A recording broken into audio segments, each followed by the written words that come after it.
Hello दोस्तों, अभय academy में आपका स्वागत है। दोस्तों, आप जैसा कि देख सकते हैं ये कि युक्ति प्रकाशन की ये पुस्तक है, जिसे देख सकते हैं आप लोग। हिंदी की ये पुस्तक है और फास्ट ट्रैक पे ये द्वितीय संस्करण में संशोधित किया गया है और ये बहुत ही बेस्ट प्रकाशन की बुक है, जिसका हम पूरा सोल्यूशन आपको कंटिन्यू इस वीडियो के माध्यम से डे बाय डे देंगे। और जो मित्र वनडे एग्जाम की तैयारी कर रहे हैं, चाहे कोई भी एग्जाम हो, छोटे लेवल से लेके बड़े लेवल तक एग्जाम के लिए पुस्तक काफ़ी हेल्पफुल है। आइए दिखाते हैं आपको। देखिए, ये व्याख्या सहित व उदाहरणों सहित ये पुस्तक आपको देखने को मिलेगी। बहुत ही बेहतरीन पुस्तक है और इसका पूरा संस्करण हम आपको दिखाएंगे और वन बाय डे वन आपको क्वेश्चन कराएंगे और बताते चलेंगे। तो हमारे साथ पूरे शुरू से लेके अंत तक, लास्ट तक जुड़े रहें और जुड़ने का दूसरे का भी प्रयास करें। आइए देखते हैं नीचे। देखिए, यहाँ पे ये पुस्तक जो है UGC NET, TET, BEd, police constable, लोक सेवा आयोग, आईएएस, पीसीएस, लेखपाल, कर्मचारी चयन आयोग, एसएससी, प्रवक्ता, टीजीटी, पीजीटी, एसएससी और विश्वविद्यालय की परीक्षाएं, रेलवे आदि इन परीक्षाओं के लिए बहुत ही महत्वपूर्ण पुस्तक है। इसे युक्ति प्रकाशन की बहुत ही बेस्ट बुक है। तो इस पुस्तक का पूरा एनालिसिस देखने के लिए हमारे साथ जुड़ जाएं और डे बाय डे हम आपको इस पुस्तक का जो विश्लेषण है कराएंगे। तो हमारे साथ जुड़े रहें। देख सकते हैं आप लोग, ये फास्ट ट्रैक पे ये बना हुआ पुस्तक है, युक्ति पब्लिकेशन का है यह, देख सकते हैं। और जो इसका सिलेबस है आपको हम दिखा दें, जो कि हिंदी भाषा में। देखिए, हिंदी व्याकरण हो गया, संज्ञा, सर्वनाम, विशेषण, क्रिया, अव्यय और शब्द रचना में संधि, समास, उपसर्ग, प्रत्यय, मतलब कि जो कुछ टॉपिक होता है छोटे लेवल से लेके बड़े लेवल की परीक्षाओं में पूछे जाने वाला प्रश्न, ये सारे आपको इस पुस्तक के अंदर मिलेगा। और हम स्टेप बाय स्टेप आपको इस वीडियो के माध्यम से बताएंगे। One day by one day आपके बीच वीडियो आएगी। तो हमारे साथ जुड़े रहें और इस वीडियो को ज़्यादा से ज़्यादा शेयर करें, लाइक करें, कमेंट करें कि आपको ये वीडियो कैसी लगी। चलिए चलते हैं आगे। देख सकते हैं जितनी भी परीक्षाएं में प्रश्न पूछी जाती हैं, सारा संस्करण दिया हुआ है। और युक्ति पब्लिकेशन की ये पुस्तक है, इसे आप लोग देख सकते हैं। काफ़ी ऑथेंटिक पुस्तक है, जो कि इसकी प्राइस है 95 रुपीज़। इसे देख सकते हैं आप लोग। तो प्रथम संस्करण जो कि इसका फास्ट ट्रैक था और ये द्वितीय संस्करण है। तो यहाँ पे इस चीज़ को देख सकते हैं। यह पुस्तक UGC NET, TET, CET, police constable, उप निरीक्षक, आईसीएससी मतलब आईएएस, पीसीएस, एसएससी, लेखपाल, टीजीटी, पीजीटी, समूह की जितनी भी भर्तियां हैं, चाहे जितनी भी परीक्षाएं हो, अभी संचालित होने वाली है। एजीटीए की एक विज्ञापन आने वाला है, वो परीक्षाएं संचालित होने वाली है, उसमें काफ़ी हद तक हिंदी का योगदान रहेगा। तो एजीटीए वाले खासकर ध्यान दें कि, और जैसे रेलवे के कुछ एग्जाम हुए उसमें टेट, सीटेट, अन्य जो परीक्षाएं संचालित होने वाली हैं, उनके लिए काफ़ी हेल्पफुल होगी ये पुस्तक। तो काफ़ी सरल भाषा में और काफ़ी सहज भाषा में यह पुस्तक को दिया गया है। तो चलिए चलते हैं अपने पहले टॉपिक की तरफ। आप लोग इसे देख सकते हैं, यही है श्री जयशंकर प्रसाद और इनकी एक रचना है बहुत ही प्रसिद्ध कमायनी, इसे आप लोग देख सकते हैं। और जैसे युक्ति पब्लिकेशन की और भी पुस्तक अगर लेना चाहते हैं तो इतिहास हुआ, प्राचीन भारत हुआ, मध्यकालीन भारत, आधुनिक भारत, विश्व का भूगोल, पर्यावरण अध्ययन, भूगोल, राज्य व्यवस्था, अर्थव्यवस्था, तर्क शक्ति विज्ञान और भौतिक विज्ञान, तमाम पुस्तकें युक्ति पब्लिकेशन की उपलब्ध हैं। अगर ऑनलाइन मंगवाना चाहते हैं तो इसका आपको डिस्क्रिप्शन बॉक्स में मतलब दे दिया जाएगा आपको लिंक इसका, यहाँ से आप मंगवा सकते हैं। सारी पुस्तकें आपको दिया, उत्तर प्रदेश स्पेशल हुआ, अंक गणित हुआ, राजस्थान पुलिस कांस्टेबल हुआ, जितनी भी परीक्षाएं हैं सारी इस प्रकाशन का संचालित करती है।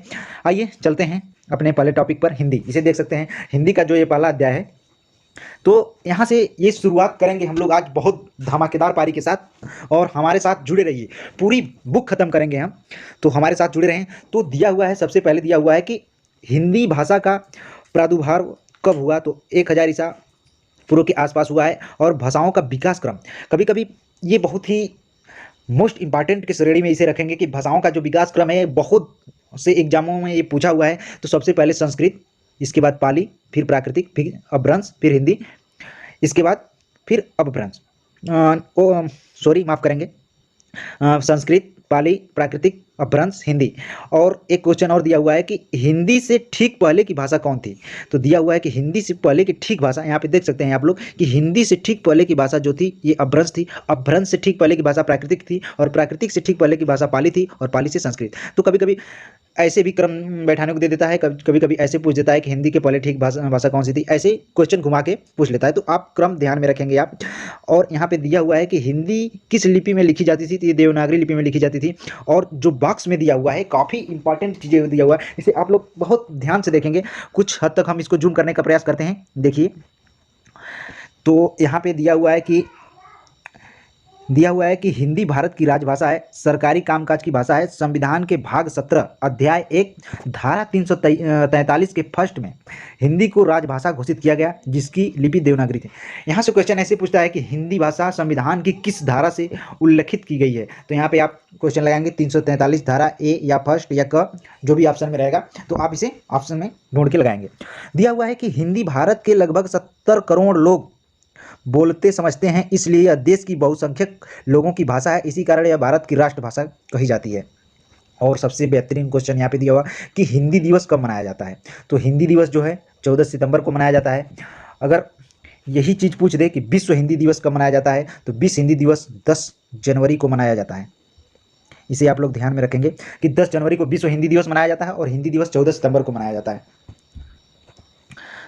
यहाँ पे दिया हुआ है कि 14 सितंबर को हिंदी दिवस मनाया जाता है क्योंकि संविधान भाषा ने 14 सितंबर 1949 को हिंदी भाषा को राजभाषा होगी यह प्रस्ताव पास किया था। हिंदी उत्तर भाषा के कितने प्रांतों की भाषा है, तो ये 10 प्रांतों की भाषा है। बहुत ही बेहतरीन क्वेश्चन आपको देखने को मिलेंगे, जो कि सारे क्वेश्चन एग्जामों में पूछे गए हैं। दिया हुआ है कि हिंदी उत्तर प्रदेश के 10 प्रांतों की भाषा है। इसके नाम हैं हरियाणा, हिमाचल प्रदेश, दिल्ली, उत्तर प्रदेश, उत्तराखंड, राजस्थान, मध्य प्रदेश, छत्तीसगढ़, बिहार, झारखंड। इसे हिंदी क्षेत्र का अथवा हिंदी प्रदेश भी कहा जाता है। इन प्रदेशों में मुख्य रूप से हिंदी का बोली जाती है, संचालन किया जाता है। हिंदी के अंतर्गत जो 5 उपभाषाएं हैं और 18 बोलियां हैं, इसके नाम हैं। देखिए, पश्चिमी हिंदी भाषा में उपभाषा आ जाती है ब्रज, खड़ी बोली, कन्नौजी, बुंदेली, बांगरू। और जो पूर्वी हिंदी की भाषा होती है, जो इसकी उपभाषा है, अवधी है, बघेली है, छत्तीसगढ़ी है। और बिहारी हिंदी की उपभाषा जो है भोजपुरी है, मैथिली है, मगही है। और जो राजस्थानी हिंदी भाषा की उपभाषा है मेवाती, मालवी, मारवाड़ी, जयपुरी। और जो पहाड़ी हिंदी की उपभाषा है गढ़वाली, कुमायूनी, नेपाली। ये उपभाषाएं थी। यहाँ से क्वेश्चन आए दिन पूछता रहता है अन्य परीक्षाओं में। और जो बेहतरीन क्वेश्चन आप लोगों के सामने आने वाला है, ये आप बहुत ही इसे वेरी वेरी मोस्ट इंपॉर्टेंट की श्रेणी में रखेंगे कि हिंदी में प्रकाशित भारत का पहला समाचार पत्र कौन सा था। तो उदंत मार्तंड था। ये जो प्रचार था ये साप्ताहिक था। ये सप्ताह में एक बार प्रकाशित होता था उदंत मार्तंड। देखिए, जो कि कलकत्ता से 1826 में पंडित जुगल किशोरी के माध्यम से ये संपादन प्रकाशित हुआ था। यहाँ पर वही चीज़ दिया हुआ है कि उदंत मार्तंड हिंदी का पहला समाचार पत्र था, जो कलकत्ता से 1826 में पंडित जुगल किशोरी के संपादन में प्रकाशित हुआ था। ये बहुत ही मोस्ट इंपॉर्टेंट जानकारी थी जिसको हमने दिया आप लोगों के बीच में।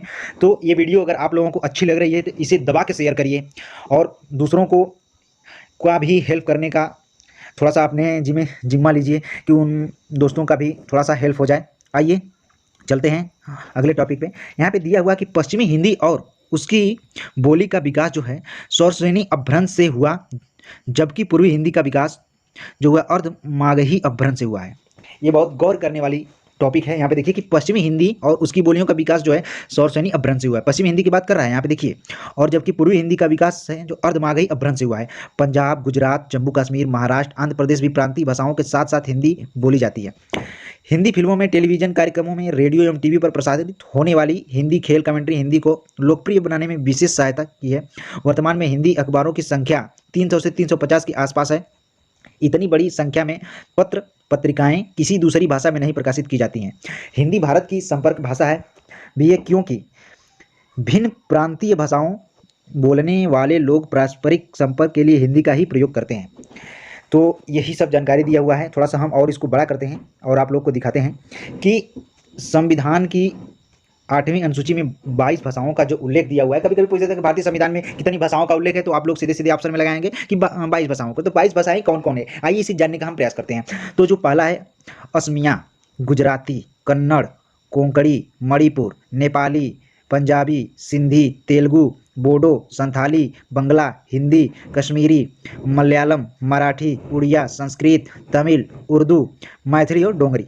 ये जो ही हमारी संविधान के 8वीं अनुसूची में ये 22 भाषाओं का उल्लेख है, यही है। और कभी कभी एक क्वेश्चन और खतरनाक रूप से पूछता है कि हिंदी जो है किस परिवार के अंतर्गत आती है। तो हिंदी जो है ये भारोपीय परिवार के अंतर्गत आती है। ये बहुत ही खतरनाक क्वेश्चन है, जिसे टीजीटी पीजीटी एग्जामों में ऐसे क्वेश्चन को देखने को मिलता है। तो आइए देखते हैं कि हिंदी भारोपी परिवार के अंतर्गत आने वाली आर्य भाषा है। आर्य भाषा काल के अंतर्गत आने वाली भाषाएं इस प्रकार है। प्राचीन आर्य भाषा संस्कृत है। मध्यकालीन आर्य भाषा पाली प्राकृतिक अपभ्रंश। आधुनिक कालीन आर्य भाषाएं जो हैं हिंदी, पंजाबी, मराठी, बंगला, सिंधी, गुजराती, उड़िया और असमिया। तो ये 8 भाषाएं हैं, आधुनिक काल की आर्य भाषाएं हैं। आइए आगे चलते हैं, देखते हैं कि उत्तर भारत में आर्य भाषाएं बोली जाती हैं तो दक्षिण भारत में द्रविड़ परिवार की भाषाएं बोली जाती है, जिनकी संख्या 4 है। जो तेलुगु है आंध्र प्रदेश में बोली जाती है, इसे आप लोग देख सकते हैं। तमिल जो है तमिलनाडु में बोली जाती है, कन्नड़ कर्नाटक में बोली जाती है, मलयालम जो है कि केरल में बोली जाती है। और यहाँ पे बॉक्स में दिया हुआ है कि वर्तमान में जो हिंदी शिक्षा, संचार, प्रशासन आदि प्रयुक्त हो रही है उसका मूल आधार खड़ी बोली है, जो कि पश्चिमी हिंदी की एक बोली है तथा दिल्ली, मेरठ, बिजनौर और सहारनपुर की बोली है। यह सौरसेनी अपभ्रंश से विकसित हुई है। तो जो वर्तमान में जो हिंदी शिक्षा का, संचार, प्रशासन आदि में प्रयुक्त हो रही है, वह जो है पश्चिमी हिंदी का एक भाग है और पश्चिमी हिंदी का एक क्षेत्र है। दिल्ली, मेरठ, बिजनौर, सहारनपुर की ये बोली जो है ये सौरसेनी अपभ्रंश से विकसित हुई है। और देवनागरी वर्णमाला जो है इसे देख सकते हैं। जो ध्यान रहे कि सरकारी देवनागरी वर्णमाला नहीं है, इसमें कुल 52 वर्ण हैं। इसमें 11 स्वर वर्ण है तथा शेष 41 वर्ण व्यंजन है। यथा इसे देख सकते हैं आप लोग कि स्वर जो है यहाँ पे अ, आ, ई, उ, री, ए, ऐ, ओ और 11 स्वर दिए हुए हैं। अनुस्वार जो है यहाँ पे अनुस्वार है और विसर्ग, एक अनुस्वार एक विसर्ग, और यहाँ पे व्यंजन है। तो इसे आप लोग देख सकते हैं कि व्यंजन जो है यहाँ पे व्यंजन दिया हुआ है क से लेके, और जो व्यंजन का उच्चारण है ये कहाँ कहाँ से व्यंजन का उच्चारण होता है। तो जो क वर्ग का उच्चारण है क, ख, ग, घ, ये कंठ से होता है। और जो च वर्ग का उच्चारण है ये तालव्य से होता है। ट वर्ग का उच्चारण मूर्धन्य से होता है और त वर्ग का उच्चारण दंत से होता है। और प वर्ग का उच्चारण ओष्ठ से होता है। और अंतस्थ होते हैं य, र, ल, व, 4 अंतस्थ होते हैं। स, श, श, ह उसमें होते हैं। और संयुक्त व्यंजन होते हैं छत्र, श्र, छत्र, ज्ञ, श्र। और ड और ढ ये उच्छिष्ट या द्विगुण व्यंजन के नाम से जाने जाते हैं। और क से लेके म तक ये स्पर्श व्यंजन होते हैं। इसे आप लोग ये टोटल मिला के 25 होते हैं। स्पर्श व्यंजन जो होते हैं ये टोटल 25 होते हैं। इसे आप लोग चाहें तो काउंट कर सकते हैं। क से लेके म तक स्पर्श व्यंजन होते हैं। और 2 उच्छिष्ट और द्विगुण होते हैं, 4 संयुक्त होते हैं, 4 ऊष्म होते हैं, 4 अंतस्थ होते हैं। आगे दिया हुआ है कि भाषा की न्यूनतम इकाई जो है ये ध्वनि है और ध्वनियों से मिलकर वर्ण बनते हैं। वर्णों के व्यवस्थित समूह को वर्णमाला कहा जाता है। हिंदी देवनागरी वर्णमाला में लिखी जाती है। अनुस्वार विसर्ग की किशोरी दास वाजपेयी के अयोगवाह नाम देकर इन्हें व्यंजन माना है, स्वर नहीं। अनुस्वार को जो किशोरी दास वाजपेयी हैं अयोगवाह नाम देकर इनको व्यंजन माना है, जबकि स्वर नहीं माना है। 6वां पॉइंट दिया हुआ है कि ड, ढ, ड और ढ की अनुपूरक ध्वनियां हैं। ड और ढ का प्रयोग शब्द के प्रारंभ में तथा ड और ढ का प्रयोग शब्द के मध्य या अंत में होता है, यथा जैसे डलिया, डाल, लड़का, पढ़ना, लड़ा, पढ़ा। इस प्रकार से इसका प्रयोग होता है। 7वां पॉइंट दिया हुआ है कि सरकारी वर्णमाला में ड और ढ स्वर को स्थान नहीं दिया गया है, अतः वहाँ कुल वर्णों की संख्या 52 -3 यानी 49 ही मानी गई है। इस 3 को वहाँ पे निकाल दिया गया है, ड, ढ और स्र को। तो देवनागरी में कुल कितने वर्ण हैं इस पर विद्वान एकमत नहीं है। संयुक्त व्यंजन 2 व्यंजनों के मेल से बना है। जो छ बनता है आधा क और स से बनता है। जो त्र बनता है आधा त और र से बनता है। ज्ञ बनता है आधा ज और य से बनता है। और जो स्र बनता है ये आधा स और र से बनता है। तो इस प्रकार आप संयुक्त व्यंजन को देखें और देवनागरी वर्णमाला जो है इसे देख सकते हैं आप। जो ये स्वर है, अनुस्वार है, विसर्ग है, ये व्यंजन है, इसे आप देख सकते हैं। आइए नेक्स्ट पे चलते हैं। यहाँ पे आपको कुछ क्वेश्चन मिलेंगे, आगे आपको बहुत मजा आने वाला है इसमें। आप बस इसके साथ बने रहें। यहाँ पे वही चीज़ जो बताएं हम लोग, अंतस्थ, ऊष्म और संयुक्त व्यंजन जो कि सरकारी रूप से दिया हुआ है उसी चीज़ को यहाँ पे जिक्र कर रहा है। तो आइए चलते हैं अपने इस नेक्स्ट टॉपिक पे, जो विभिन्न परीक्षाओं के में प्रश्न पूछे गए हैं, ये देख सकते हैं आप लोग। पहला प्रश्न पूछा गया है कि साहित्यिक अपभ्रंश को पुरानी हिंदी किसने कहा। बहुत ही बेहतरीन क्वेश्चन दिया हुआ है यहाँ पे कि साहित्यिक अपभ्रंश को पुरानी हिंदी किसने कहा। तो ऑप्शन है यहाँ पे आचार्य रामचंद्र शुक्ल, हजारी प्रसाद द्विवेदी, शिव सिंह सेंगर और राहुल संस्कृतियाँ। तो इसका राइट आंसर यहाँ पे दिया हुआ है कि आचार्य रामचंद्र शुक्ल, हिंदी साहित्य का इतिहास, यानी कि पहला ऑप्शन एकदम राइट। दूसरा दिया हुआ है कि हिंदी का संबंध किससे है। अभी आपको पीछे हम बताए हैं कि सौरसेनी अपभ्रंश है कि अपभ्रंश है कि प्राकृतिक है कि प्राकृतिक पश्चिमी है। देखिए यहाँ पे क्वेश्चन पूछ रहा है जो हम अभी पीछे आपको बताए हैं। तो इसका संबंध सौरसेनी अपभ्रंश डॉक्टर भोलानाथ तिवारी, हिंदी भाषा। और इनमें से कौन सी रचना अवधि में नहीं है। पूछ रहा है कि इनमें से कौन सी रचना अवधि में नहीं है। पद्मावत, मधुमालती की कवितावली की हंस जवाहिर। तो ये कवितावली जो है ये अवधि भाषा में नहीं है, और ये तीनों रचनाएं हंस जवाहर, मधुमालती और पद्मावत ये अवधि भाषा में लिखी गई हैं। यहाँ पे दिया हुआ कि कविताली ब्रज भाषा में तुलसीदास द्वारा एक मुक्त काव्य है। इसे आप लोग देखिए, इसमें जानकारी बहुत बेहतरीन दी हुई है। बस आप लोग हमारे साथ जुड़े रहें, बहुत ही मज़ा आने वाला है आप लोग को, और बहुत ही बेहतरीन वीडियो आप लोगों के बीच में जाएगा, और 1 बाय 1 आपको वीडियो मिलेगा। डेली वीडियो प्रोवाइड कराई जाएगी। हिंदी की बहुत बेहतरीन तैयारी आपको हम कराने वाले हैं, चाहे कोई भी परीक्षा हो। तो भोजपुरी, मगही, मैथिली किस उपभाषा की बोली है? पश्चिमी हिंदी की है कि पूर्वी हिंदी की है कि बिहारी की है कि राजस्थानी की है? तो भोजपुरी, मगही, मैथिली ये बिहारी हिंदी की उपभाषा है। बहुत ही, और एक क्वेश्चन बता दें कि कभी कभी पूछ देता है कि मैथिली आ गया तो मैथिल कोकिल किसे कहा गया है? बहुत ही बेहतरीन क्वेश्चन ये है कि मैथिल कोकिल किसे कहा गया है।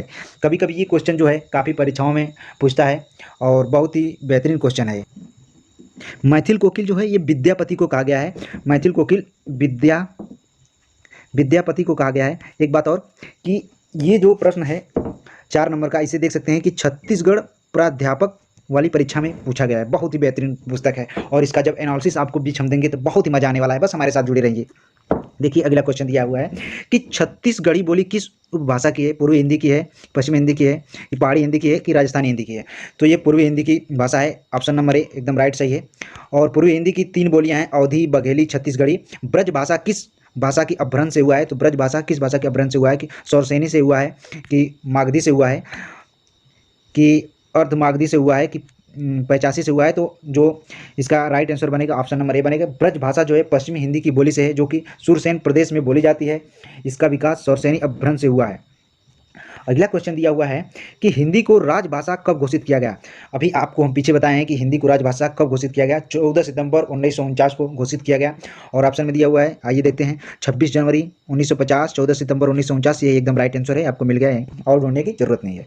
तो आइए चलते हैं आगे, देखते हैं। यहाँ पे दिया है कि 14 सितंबर 1949 को संविधान भाषा ने हिंदी राजभाषा को इसी लिपि देवनागरी होने का प्रस्ताव पास किया था। नगरीय प्रचारणी सभा का स्थापना वर्ष पूछ रहा है, तो ये 1893 है। ये एकदम राइट आंसर बनेगा। 1893 नगरीय प्रचारण सभा का स्थापना जो है 1893 है। यहाँ पे दिया हुआ है कि 1893 में श्याम सुंदर दास, पंडित रामनारायण मिश्र, ठाकुर शिव कुमार सिंह काशी नगरीय प्रचारणी सभा की स्थापना की। इसके प्रथम सभापति राधा कृष्ण बनाए गए। बहुत ही बेहतरीन पुस्तक है।